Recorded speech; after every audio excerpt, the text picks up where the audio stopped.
You know that one person who always ends up in your classes no matter how random your schedule gets? For me, that was Josh. We weren't friends. Not really. We just hovered around each other's orbit. Same major, same lecture halls, same painfully boring electives.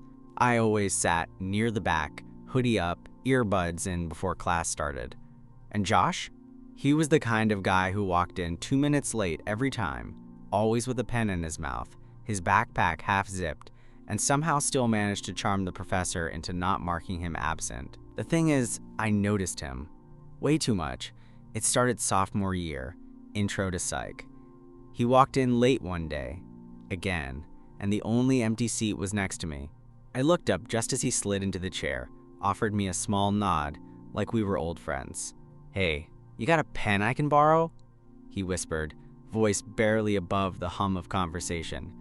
I handed him one without a word, pretending like my stomach wasn't twisting into knots. He smiled, that stupid smile of his, the one that was always a little too lopsided, like he didn't fully believe in it but used it anyway. "Thanks, man.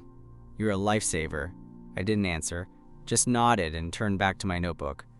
But I could feel him next to me, the warmth of his arm brushing mine every time he scribbled something down too fast. It shouldn't have meant anything. It was a crowded lecture hall.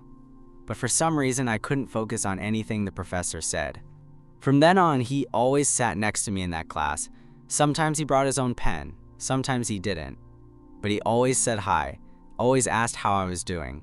And slowly, the wall I'd built around myself started to crumble. By midterms, we were actually talking. Nothing deep, just class stuff, test schedules, notes, group projects. And somehow, it still meant more to me than it should have. Then one day, after class, he said my name. "Liam," just like that, no warning. We were walking out of the building, and I must have looked surprised because he laughed. "What? I know your name. You think I sit next to people for 2 months and don't learn their names?" It was the first time he'd said it, and hearing it in his voice, it did something to me I wasn't ready to name. I laughed it off, shoved my hands into my hoodie pockets.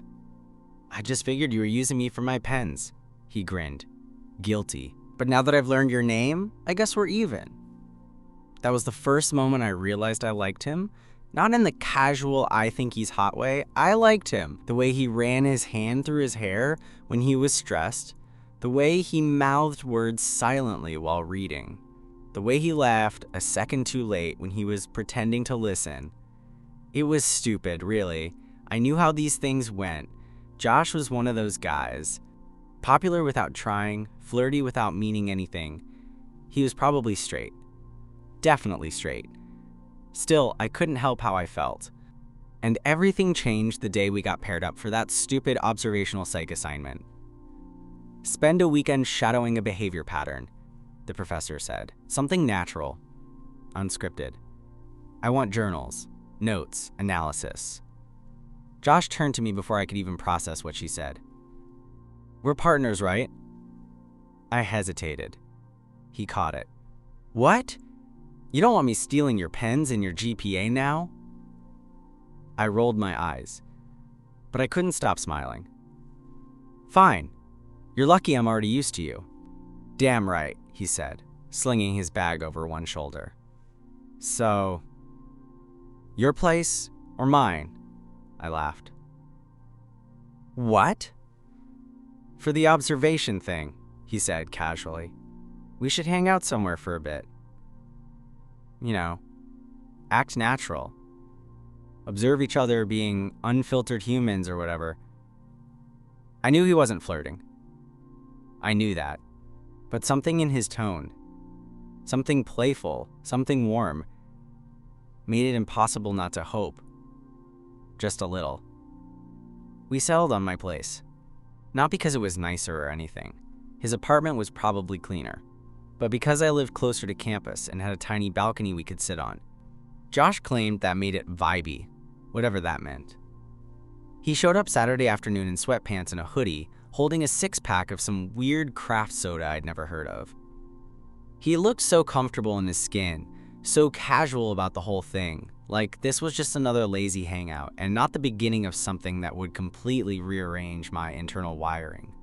"So," he said, plopping onto the floor with a notebook. "We're observing behavior, right? Let's start with why you never sit in the front row of class." I snorted. "Really? That's your angle?"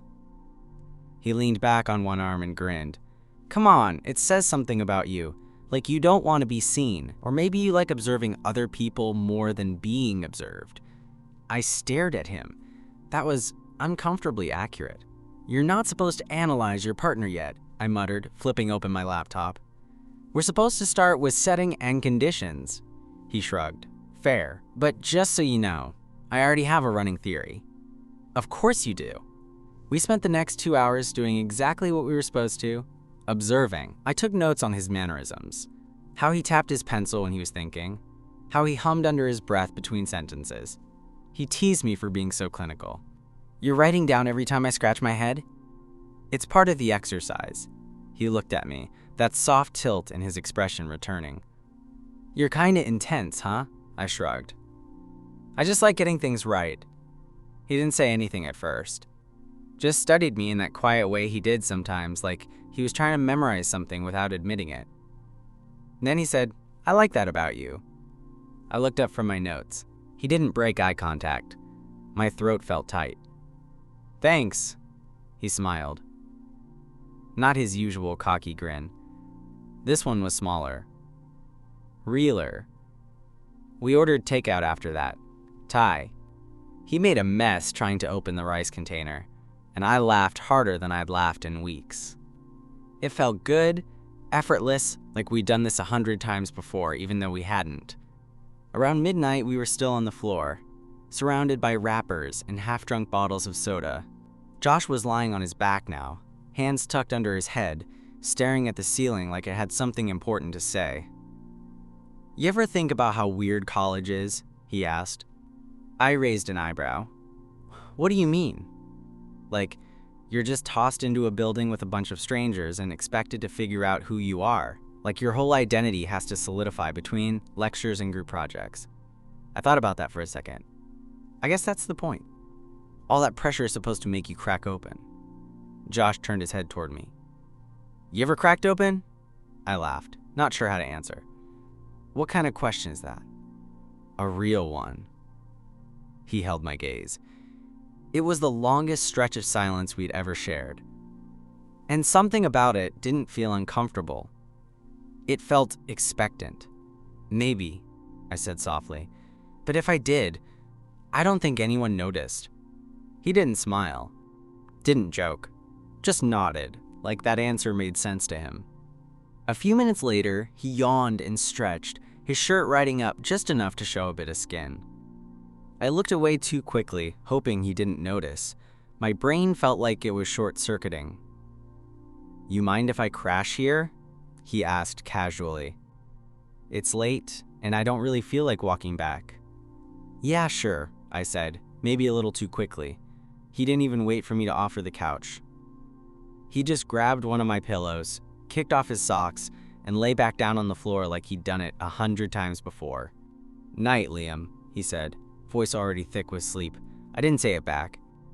I just stood there for a second, staring at him in the soft glow of my desk lamp, and wondered what the hell was happening to me. Something was changing. I didn't know what, and I definitely didn't know where it was going. But for the first time in a long time, I didn't want to stop it. He slept soundly, right there on the floor, like it was the most natural thing in the world. I laid in my bed, wide awake, listening to the quiet rhythm of his breathing. I could see the curve of his back rising and falling under the blanket I'd tossed over him. His hair was a mess. One sock had ended up halfway across the room. And for reasons I couldn't explain, not yet, I found it hard to look away. The next morning, I woke up to the smell of coffee. I stumbled into the kitchen, still groggy, and there he was, standing in front of my tiny French press like he owned the place. "Hope you don't mind," he said, glancing over his shoulder. "You were out cold, and I found the coffee stuff on the shelf. It's either this or instant, and I didn't want to disrespect your whole vibe." I smirked. "My vibe?" He handed me a mug. "Yeah, you've got a Quiet guy with good coffee taste vibe. I took a sip and leaned against the counter. You're not wrong. He looked me up and down, then grinned. You sleep with your socks on? Shut up. I'm just saying it's weird. You're already a mystery and now you've got secrets like that? I rolled my eyes, but I was smiling. The banter came so easily with him, like we'd known each other longer than we actually had. That weekend turned into a pattern. We met to work on the project, but half the time we ended up talking about everything else. Books, music, childhood stuff. He started texting me more. At first it was just for class, but then it became random memes, late-night questions about life, and jokes he knew only I would get. Then came the Thursday. It all shifted. We'd been in the library trying to finish our analysis. It was late, maybe 11 p.m. The place was nearly empty, quiet except for the hum of the old radiators. Josh closed his laptop and leaned back in his chair. Hey, he said softly. Can I ask you something? Sure. Are you into anyone right now?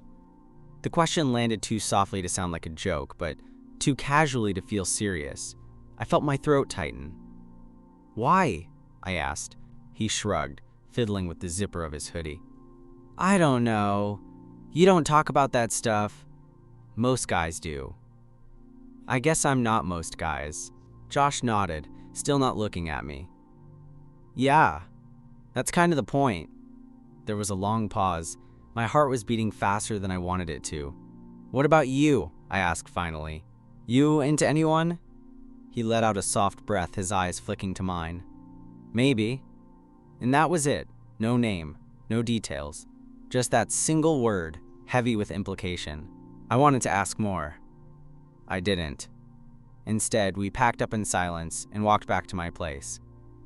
When we got there, he hesitated at the door. Mind if I crash again? He asked. I shook my head. No. You can take the bed this time, he smiled. Nah, I like the floor, keeps me grounded. I rolled my eyes and handed him a pillow. That night, we didn't talk much. We just lay there. Me on the bed, him on the floor. A few feet apart, but feeling way closer than we should have. At some point, I said his name. Josh? Yeah? I think I might be into someone too. The words hung in the air like fog. Heavy, unresolved. He didn't say anything for a long time, just breathed, just existed there on the floor. Then finally he whispered, yeah, I figured. After that night, something changed. Josh didn't bring it up the next day. He didn't ask who I meant, didn't try to clarify anything. But he didn't pull away either. If anything, we got closer. He started showing up at my place more often, even when we didn't have project work. Sometimes he'd bring snacks or a half-finished playlist he wanted me to hear. He'd throw himself on my bed like it was his, complain about his roommates, scroll through TikTok with one foot hanging off the edge like he'd always belonged there. And I let him. I let him into my space, into the quiet corners of my life I usually kept to myself. And with every visit, every casual smile or lazy lean in my direction, the lines between us started to blur. One afternoon, we were working on the final section of our paper. Josh was sitting cross-legged on my floor, typing with one hand and eating a bag of sour gummies with the other. I was on the bed, pretending to focus, but mostly just watching him. You ever think about how this started? I asked, mostly just to break the silence. He looked up, chewing thoughtfully. What? The project? I shook my head. Us. This thing. He blinked, then gave a slow smile. Yeah. All the time, actually. There was a long pause. One of those moments where you feel like something is sitting just on the edge of being said. Then, without really thinking, I asked, do you ever wonder what would have happened if we didn't get paired up? Josh leaned back on his hands, looking up at the ceiling. Probably nothing. We'd still be nodding at each other in class. I'd still be stealing pens from strangers. I laughed softly. Probably. But, he said, turning his head to look at me, I'm glad we did. And there it was again, that quiet warmth in his voice. The kind that made my stomach twist in ways I hadn't felt since high school. We kept writing, but the air between us felt different. Later that night, we finished the paper. It was done, submitted, out of our hands. We sat back in silence, both of us staring at the glowing screen like we didn't know what to do next. "So now what?" he asked. I shrugged. "I guess we don't have an excuse to hang out anymore." He looked at me, something unreadable flickering across his face. "Do we need one?" I didn't answer. He stood and stretched, then looked at me with a soft smile. "I'm staying over." It wasn't a question. It didn't need to be. We didn't say much as we got ready for bed. He grabbed a spare tea from my drawer like it was normal, like he'd done it before. Maybe he had. I lay on the bed, and he took his usual spot on the floor. But this time, before turning off the light, he asked, would it be weird if I crashed on the bed tonight? My back's killing me." I hesitated for half a second. "Yeah, that's fine." He climbed in slowly, careful not to make a big deal of it. We lay on opposite sides, backs turned. The silence was heavy, but not uncomfortable. At some point, I felt the mattress shift. I turned my head slightly. Josh was lying on his side, facing me. "You still into that someone?" he asked, voice low. I swallowed. "Yeah." He looked at me for a long time, eyes soft in the dark. "Is it me?" It wasn't an accusation, just a question. One that had been hovering between us for weeks. I nodded, and then, without a word, he leaned in. Not a kiss, just proximity, closeness. Our foreheads nearly touched. "I don't know what this is," he whispered, "but I don't want to pull away from it." Me neither. He stayed close, not touching, just there. It was the kind of moment that didn't need anything else. No labels, no declarations. Just breath and warmth and the quiet electricity of two people realizing they were on the same page the whole time. The next morning, I woke up to the sound of birds and the dull thud of a delivery truck on the street below. Sunlight streamed through the window, casting a soft glow over everything, and there he was. Josh, still asleep beside me. His hair was a mess. One arm was thrown lazily over the pillow between us. His face was relaxed in a way I hadn't seen before, like he hadn't just spent the last few weeks low-key rearranging my emotional life. I stayed still for a long time, just watching him breathe. There was a moment, somewhere between sleep and full wakefulness, where I let myself wonder, what if this wasn't just a moment? What if it was the start of something? Then, without opening his eyes, he mumbled, "You're staring at me." I flushed instantly. "Shut up. I thought you were asleep." "Half asleep," he said, his voice rough with sleep. "Still counts." He stretched slowly, then turned onto his back, squinting at the ceiling. "So, are we gonna talk about this?" I froze. "Talk about what?" Josh looked at me, blinking. "Really?" I sighed. "Yeah, I guess we should." He nodded and sat up, running a hand through his hair. "Okay, so, this. Last night. That was real, right?" I sat up too, hugging my knees to my chest. "Yeah, for me, it was. Good," he said, exhaling like he'd been holding his breath for hours. "Because it was for me too." I looked over at him, unsure what came next. "So what now?" He shrugged. "I don't know, but I want to figure it out, with you." Those words did something to me. They settled the nerves, cleared the static. He wasn't just curious, he wasn't just confused, he wanted this. That weekend became something else entirely. No classes, no project, just time. We didn't go out much, just made food, watched movies, sat on the balcony when it got too warm inside. Every now and then he'd brush his hand against mine. Sometimes he'd lean his head on my shoulder. Once, I caught him staring at me like he wanted to say something big, but didn't. And then, Sunday night, we kissed. It wasn't dramatic. We were sitting on the couch, half watching a documentary neither of us were really paying attention to. He looked at me, leaned in, and I met him halfway. It was soft, careful, warm. When we pulled away, he grinned. "Okay," he said. "That felt pretty damn right." "Yeah," I agreed, breathless. It really did. From then on, we didn't tiptoe around each other. He started texting me good morning. He waited for me after class. He let his hand brush against mine when we walked, not caring who noticed. Still, we didn't put a label on it. Not yet. He told me once, during a long walk around campus, "I'm not ready to call it anything, but I'm not hiding either. Is that okay?" It was. I didn't need it to be a relationship yet. I just needed it to be us. That slow unfolding of something honest, something fragile, something real. And it was. It still is. The following week on campus felt different. It wasn't anything dramatic. There were no hand-holding strolls across the quad or makeouts in the library.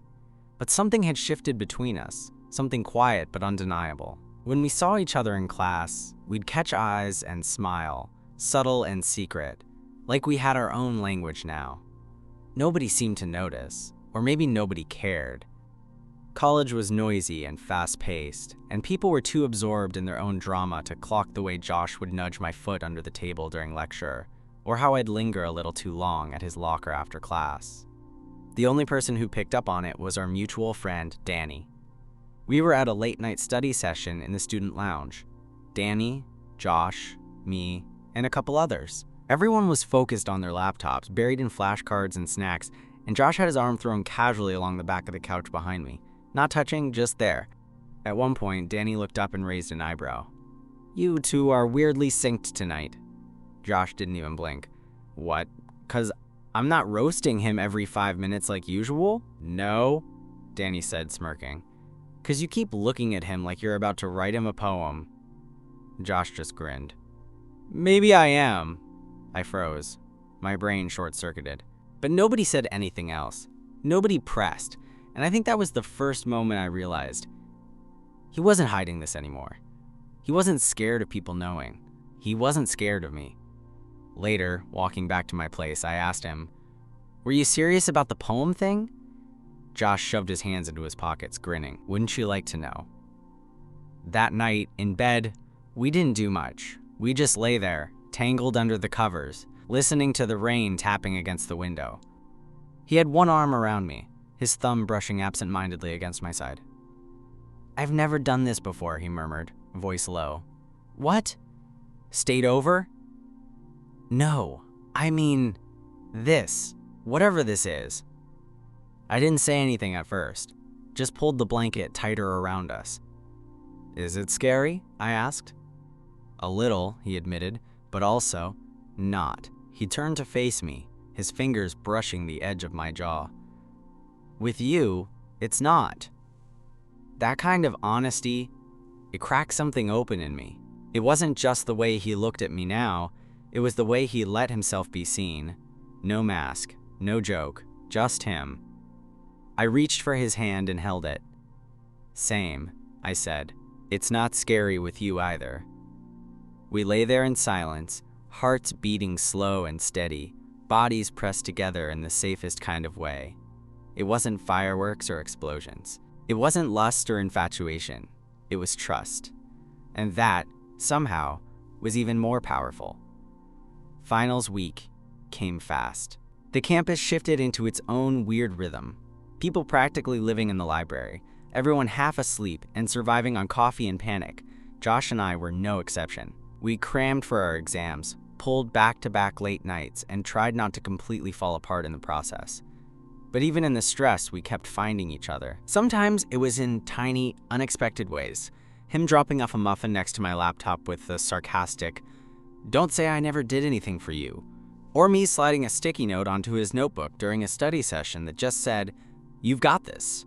We weren't loud about what we were becoming, but we weren't hiding either. The night before our last exam, he showed up at my door with 2 Red Bulls, a bag of chips, and the most exhausted look I'd ever seen on his face. I can't read another word about cognitive development, he groaned, flopping onto my bed. My brain's leaking. Gross, I muttered, grabbing the chips from him. And dramatic, he peeked at me through one eye. You love it. I didn't deny it.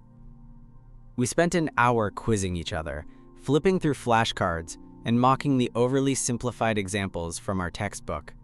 But eventually, the conversation drifted away from academics. Hey, he said quietly, sitting up. Can I ask you something? I looked over. Yeah? When this semester ends, when classes change and schedules go to hell. Do we keep doing this? You and me? I blinked. My heart stuttered. Do you want to? I asked. He didn't hesitate. Yeah, I really do. I smiled, feeling something warm settle in my chest. Then yeah, we keep doing this. He let out a slow breath, then leaned in and kissed me, soft and unhurried. The kind of kiss that doesn't ask for anything except presence. When we pulled back, he pressed his forehead to mine. Cool, he whispered. The next day, we crushed our exam. Maybe it was the Red Bull. Maybe it was the fact that we were finally, really fully in each other's lives now. Afterwards, we went back to my place, threw our backpacks in the corner, and collapsed onto the bed, arms and legs tangled. Guess that's it, he murmured, eyes closed. Semester's over. Yeah. Feels weird. It's a weird kind of ending, I agreed, but it feels like something else too. He cracked one eye open. Like what? Like a beginning. Josh smiled. That small, sleepy, completely unguarded smile he only ever gave me. He reached for my hand and held it tight. I like the sound of that, he said. Summer break came faster than either of us expected. The routine we'd carved out together, coffee runs, late night cramming, crashing at each other's places, suddenly vanished into the quiet. No more classes, no more built-in excuses to be near each other every day. But Josh didn't disappear. He texted me the next morning. Still want to get coffee? Or are we pretending that was all for the group project? I replied, only if you promise not to analyze my seating preferences again. So we met up, again and again. Sometimes at the cafe near campus, sometimes at my place. Sometimes just for walks through neighborhoods neither of us really knew. Our conversations stretching further and deeper the more time we spent. He asked questions like, what was your first heartbreak? And if you could be invisible for a day, what's the first thing you'd do? I asked questions like, did you ever think this could happen? Us? And what do you tell people when they ask what we are? He didn't always have answers. Neither did I. But the not knowing didn't feel so scary anymore. One night we were sitting on the roof of his apartment building, sharing a blanket and watching the city lights pulse in the distance. Josh had his head resting against my shoulder. You ever think about how weird it is that we sat near each other for years and never said anything? Yeah, I said. All the time. He let out a breath. I think part of me always noticed you. I just didn't let myself look too hard. And now? He turned his face slightly, just enough for his cheek to brush mine. Now I don't want to look away. That moment, quiet, simple, hit harder than any kiss ever could.